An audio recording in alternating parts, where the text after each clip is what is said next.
it made a shift to me to realize that we are actually living in a friendly universe, right? The universe has our back, and if you trust that, then you don't have to worry about the future because it's going to be fine.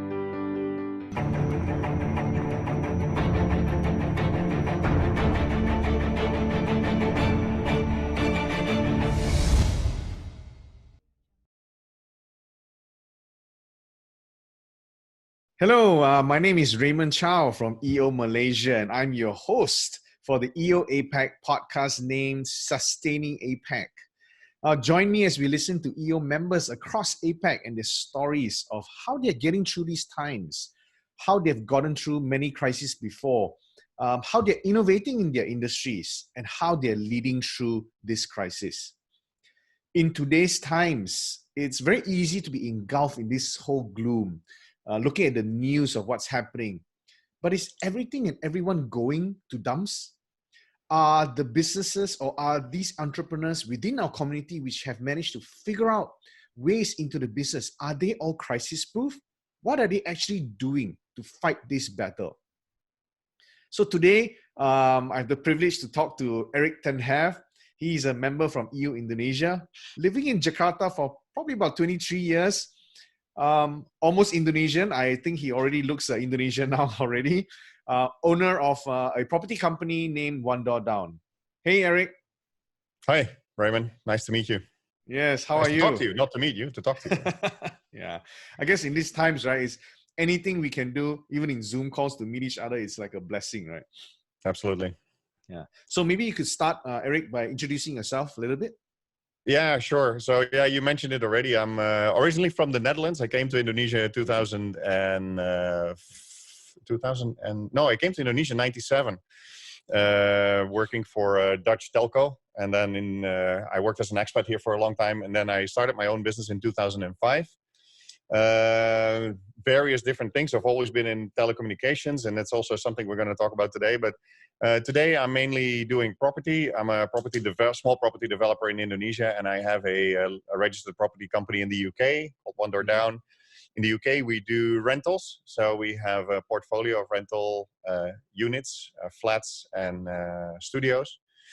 And besides that, I'm starting a new business, which is like a personal development business for millennials in Indonesia. It's a Millennial Power. It's a training program, online training program, live trainings when we can do it again. And that mainly came out of my passion to go and help others and to teach people. So yeah, right now it's quite a diverse portfolio of things that I'm working on, but that's where I am at the moment. So you mentioned telecommunications. And Yes. I assume that you don't do that business anymore. Yeah, that's right. So what happened there? Is that something that you pivoted or? Yeah. So in 2005, together with a friend of mine, we started a business in what was called mobile content, mobile SMS services. So we were doing value-added SMS services or premium SMS services, which was content like football scores or horoscopes or lucky draws through SMS. And people would pay a premium for that SMS, and we would get a share of that SMS price. It was in early 2000s, it was a very popular business. And it went very well. I mean, we were doing very well. We were one of the largest players. And that led to quite some envy of both government and competitors in our market. And they tried to find faults in the business model. And initially it was an attack on us, and later it took down the whole industry. So basically what happened, the government issued regulations whereby they were limiting what we would be able to do as a company, but also what the industry was able to do. So that was in October 2011, and we were not the only company. There were many companies doing this, and from one day to the other, basically, our business stopped. We were not allowed to do what we were doing anymore from one day to another. So our whole business model was obsolete. And initially, we thought, this will go over. It's a temporary thing. It didn't go over. It didn't pass very quickly. So that led to us having to leave that industry and leave that business. And it was, I think maybe comparable to what many companies are going through now, except that for us, there was absolutely no hope that we would get back into that business. Nowadays, there's still a few companies doing it, and there's still a form of that kind of business. Premium content business is still happening, but not at the scale that we were doing it at that point.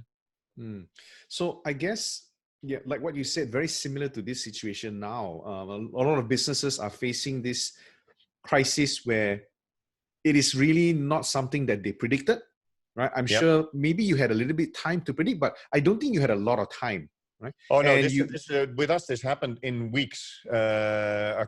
We got the first signals, and then before we knew it, there was a government decree that we had to stop everything, and we were being investigated, and there was all sorts of things happening in a very, very short period of time. Very comparable to what we're seeing now. Wow. So I know you probably had to take very, very drastic measures. So could you maybe share what were some of the things that you had to do to? I know it was not something that you did to sustain the business, but what did you have to go through? Yeah, my biggest lesson at that point actually was that we thought that initially we thought that we were a bit stunned by the reality, and I think we were in denial for quite a while. And on top of that, we were quite cash rich at that point. So we were like, okay, are we going to cut down, or are we going to stay open with the hope that things are going to change?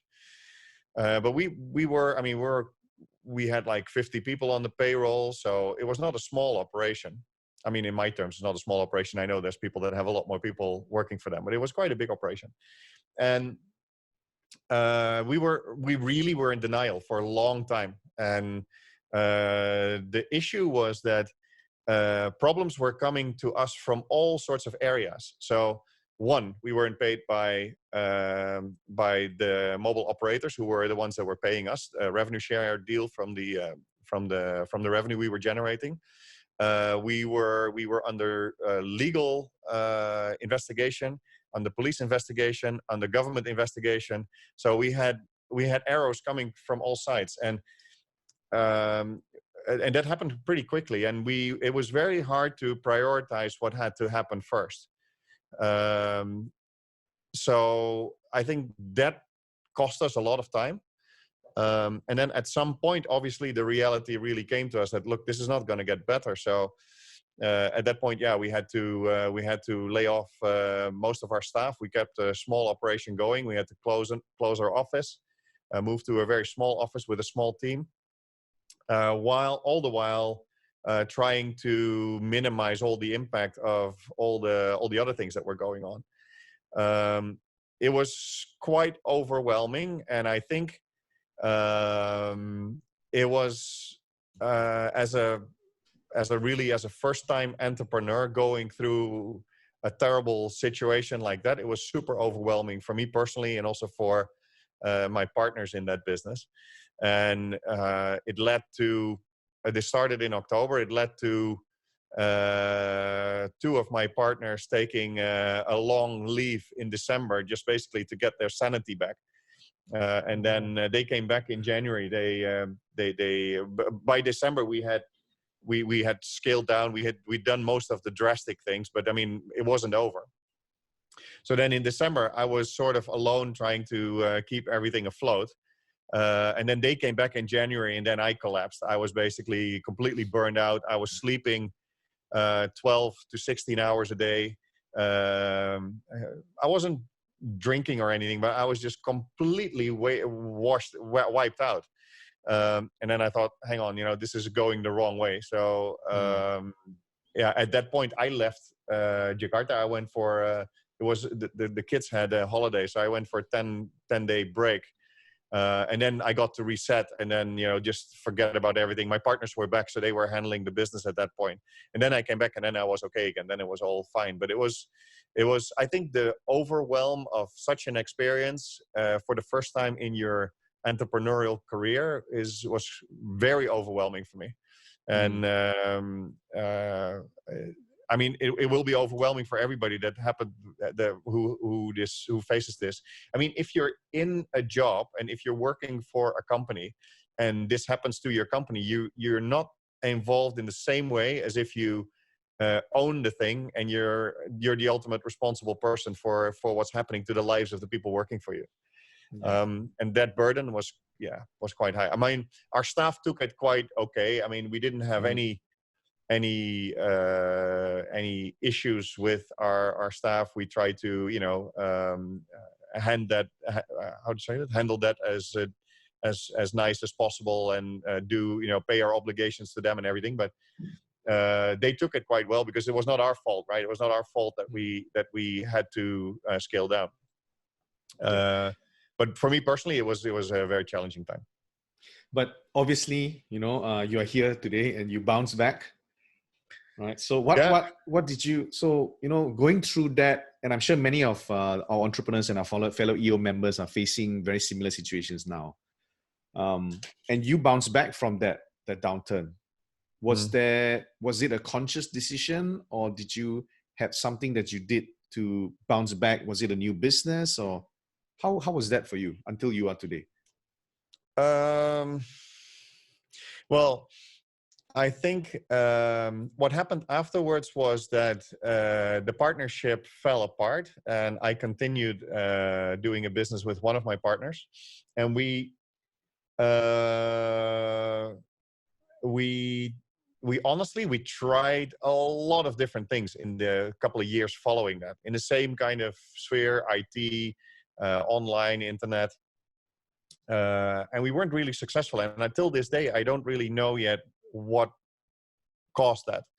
But at some point I decided, okay, I think I need to make a complete switch. And I spoke to my partner, and actually something else happened. It took quite a while, if I think about it, because in like early 2012, this whole thing was finalized, and all the debt was paid and everything. And then for the next 3 to 4 years, we tried a lot of startups and a lot of different things, and nothing materialized in the way that I really wanted. In parallel, I started my property business in the UK, not so much as a business, but more like a diversification. I thought, okay, being only in Indonesia is very high risk, and clearly this country is, I experienced it, that it could be a high risk country and things could go wrong pretty quickly.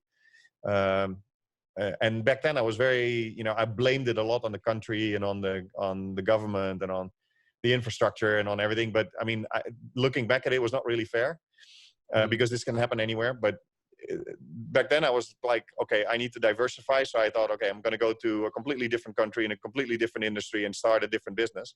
So I started my property portfolio in the UK, and I started doing properties in Indonesia. And that sort of calmed me down in terms of, okay, at least there's money coming in to pay for food and for school, and I can survive.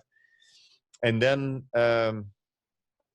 the real shift came whereby I felt like the way I was living was such a routine and such a rut that I wanted to break out of that. And this was in 2016, so 4 years later.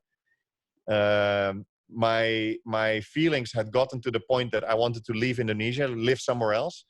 My wife is Indonesian, and I didn't manage to negotiate that with her. So she was not in favor of that move. So then I came up with another plan. So then I decided, okay, instead of leaving, let's go for 6 months traveling. And then all of a sudden she started to realize, what do you mean 6 months traveling? Yeah. We're taking the kids out of school and we're going to travel for 6 months. And she couldn't resist that, because it was sort of my bargaining chip against moving the whole family to the Netherlands. So she said, okay. So then what I did was, in June till December, I took my kids out of school. I went to Europe for 3 months, and then I went to the US for 3 months, and I lived in an RV, in a camper van, for 3 months over there. Wow. And it completely reset my life, and it completely reset how I looked at things. We were homeschooling the kids, and we were driving from one national park to another, and our days were filled with hiking, swimming, driving, cooking. That was basically our life. And no internet, or very bad internet for the most part. And that led to me coming back from that experience, coming back to with an insight saying, okay, I don't want to be in these in the technology sphere anymore and in the startup sphere anymore. So I left the company that I was running with the follow-up company after our SMS business went down. Yep. And I basically decided, okay, I'm going to do things on my own, and then we'll figure out what I'm going to do going on. So that was 2017. Wow. And since then I've been mainly focusing on the property business, but also slowly trying to set up some other things and see where my passion lies. So something that really strikes me about you at this moment in time, talking to you even, you seem to be absolutely super calm, right?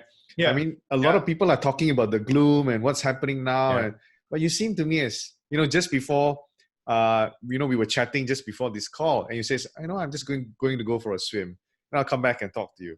So how are you remaining so calm?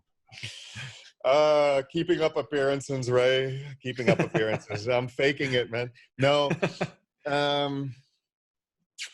I think, there's a couple of things that, first of all, this is now the second time in my life that things are getting really bad. And I'm sure that other entrepreneurs listening to this, if this is not the first rodeo, if this is your at least your second time that you're going through difficulties, you handle it with a different kind of approach. The first time this happened to me, I thought my life was over. Really, that was like how I felt. Like business life is over. I won't have any money anymore. I will go bankrupt. My health is suffering. So the first time this happened, I was really very fatalistic. Is that the word? So I was really doomsday. It was like it was over. Yeah. Now just deflated, right? Deflated and defeated in that sense, all right? That's right. So and I'm sure I'm not the only one. I'm sure that if you've gone through these kind of phases before for a second or the third time, I've heard stories already in the EO community of many people that this is not the first time, right? They went through Lehman crisis. They were, there are people that have gone through this many, many times already. .com crisis, right? So that's factor number one, I think. It's not the first time this happens, so that makes it easier to handle. The second thing I think is that personally, I think I've done a lot of work on myself in the last 6 months of last year that has really contributed to staying more grounded.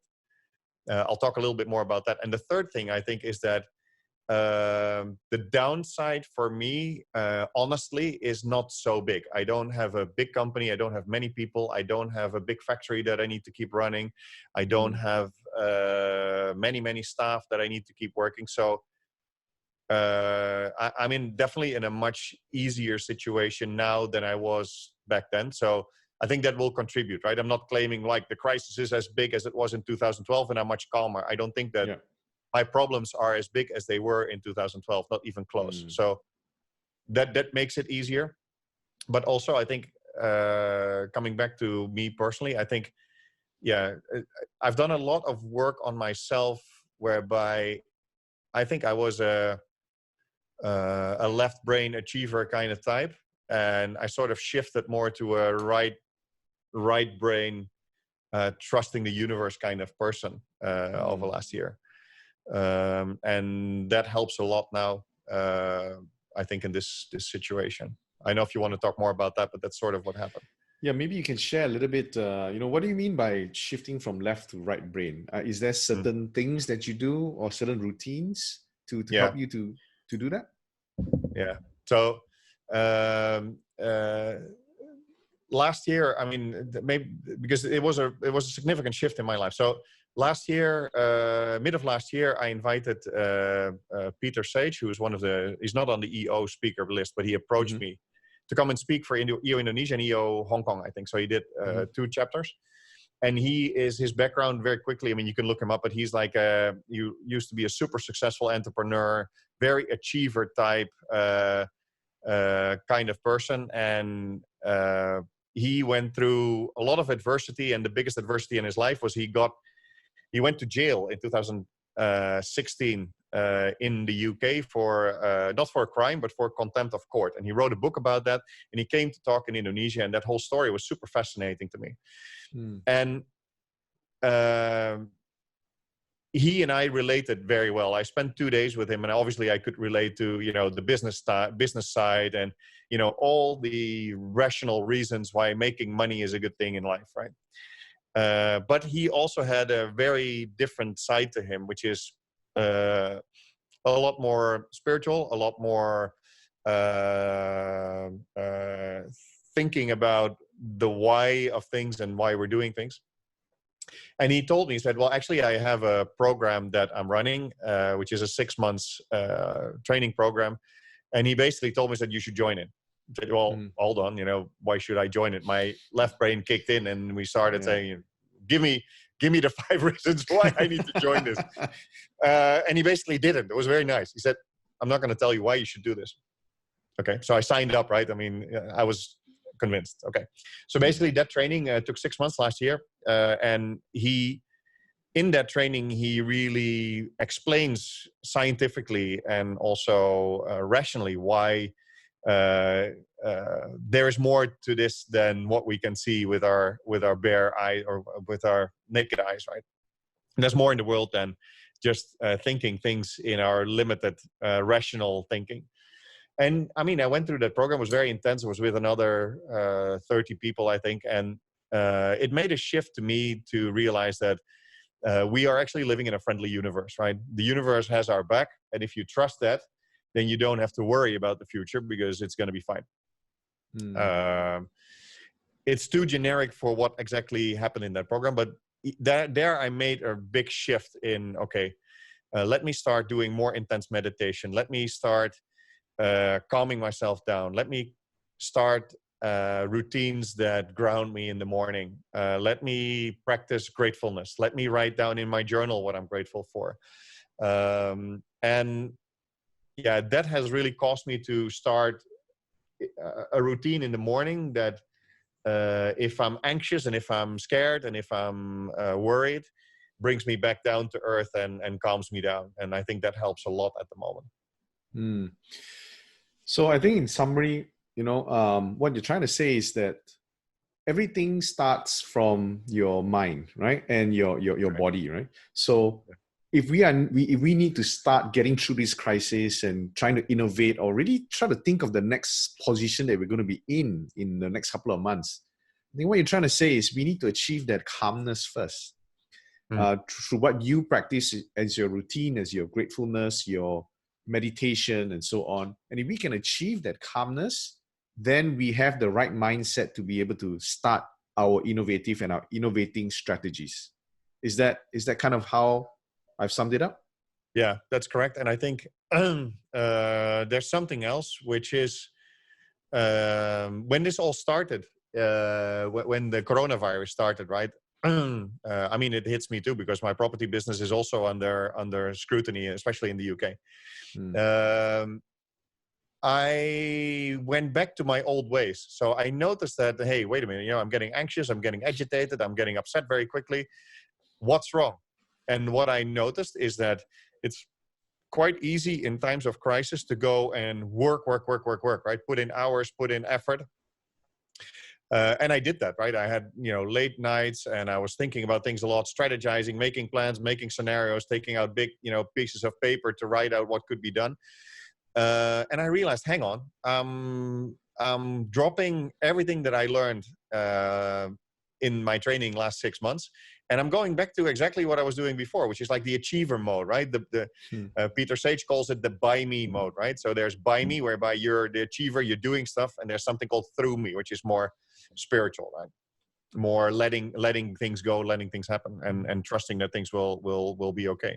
And I was like, hang on, I'm doing exactly the wrong thing. So it took a few days, and then I sort of reset again. Okay, let me wake up at a normal time. Let me do exercise in the morning. Let me do my breathing in the morning. Let me just take time for myself. And what I noticed is the more time I take in the morning, the better my day is now. Because these times require us to stay calm. These times in leadership if you're a leader in your business or in your life or in your family and for others, I mean, if you can stay calm and if you can be a voice of reason for all these people that are freaking out. I mean, it can be your fellow entrepreneurs, but it can also be your family and your friends. I mean, I've noticed my family some of them are like, freaking out. My team, right? They were like on the news the whole day. I said, okay, one thing from now on, stop watching the news, Stop right? the news. Stop the news altogether. And they starting to calm down, right? So that's what I did, right? So I'm not perfect, and it went off the wrong way. My wife got agitated, and my kids were agitated, and I was like, hang on, what am I doing? Something's wrong again. And I also do that sometimes during the day. So like things like taking a nap even, right? Or taking a break at 3:00, or what I do now is I know my kids are back on schooling again, so they will be done in the afternoon. So then I try to do something with them. We always have dinner at the same time at night together, right? So building in these routines whereby you have to get away from this and from your computer, especially now, because I mean, if you want, you can be on Zoom like 24/7, because one, for EO, there's so much to do. There's a lot of training, which is great. There's a lot of things to learn, but also we're trying to manage our life and our business now on Zoom, right? And it's a very sedentary, static activity, right? So you need to, I personally find I need to move, I need to get up, I need to cook, I need to make breaks during the day, even not only at the beginning of the day. But I think now, especially now for me, the more time I invest in my energy work, my sports, my whatever, the better I function during the day, and the nicer I go to sleep, and the better I wake up. Because that's the other thing, right? A lot of this kind of practice, and I'm sure that you know a lot about this too, because you teach a lot of this stuff, right? The wind down at night might be as important as the startup in the morning. Not going to bed with stress, not going on your social media before you go to bed, especially not watching the news or YouTube, or it really, I need really deep sleep to be fresh. And you don't have deep sleep if you are in a thinking state late at night. Yeah, I can definitely relate, right? So I've been in this lockdown, home lockdown, for the last 14 days. And it's very easy to forget about what day it is, what time it is, because I think because everyone is at home and everyone is trying to utilize their time. So I'm on average of 5 to 8 video calls a day. Right. And if I don't schedule, right, and we all know that time is so important. And I find that when I start scheduling every morning, I do my gratefulness exercise like you do, I do my exercise, I do my journaling, and I plan it out that day, then I become more conscious. I become more conscious about how my day will run. And it's easy, right? It's easy to just let time go through and not being conscious of what we are doing from a minute to minute or even an hour to hour basis. Yeah. It's very easy. Yeah. And even now what I do is, even though my day is turning out different than what I planned, I'm still writing down what I'm doing. Like for yesterday, I'm in my book, I'm still writing down, okay, I've spent this on that, right? So now at least I can go back to yesterday and say, okay, how did I screw up yesterday? What went wrong, right? And look, we don't need to be 1,000% effective, right? That's a dream, right? That's not going to happen. But I think your term is very good. You need to be conscious about what you spend your time on, and spending time on the non-effective things or the non-business things are as much as important as I think spending time on your business at the moment. Yeah. So, thank you again, Erik. This has been a wonderful 20 to 25 minutes. I personally got some take-home values. It's very good reminders for myself as well. Thank you for sharing those insights with us and your time today. I'm very sure your sharing. Yeah, I'm very sure your sharing will hopefully spark some new questions in people's heads. I think we're all, as EO members, going through similar situations, and I think hearing from a fellow EO member is very positive towards our outcome in the future. Right, so thank you very much. And thank you for taking the initiative to capture these stories. I think we're right. You're writing history basically now, right? To capture these kind of stories in the time that we're dealing with this coronavirus. When we look back at this 5-6 years from now, at least we have the documentation of what we went through in this phase, which is super interesting, I think. So thank you for stepping up and doing this. It's great, I think. Thank you. So everyone, that's it for today's episode. Join me for the next one, and to subscribe and to share this with all your EO peers, so that hopefully it could benefit them as well. So everyone, have a great EO APAC day, and remember, we're all in this together. Thank you.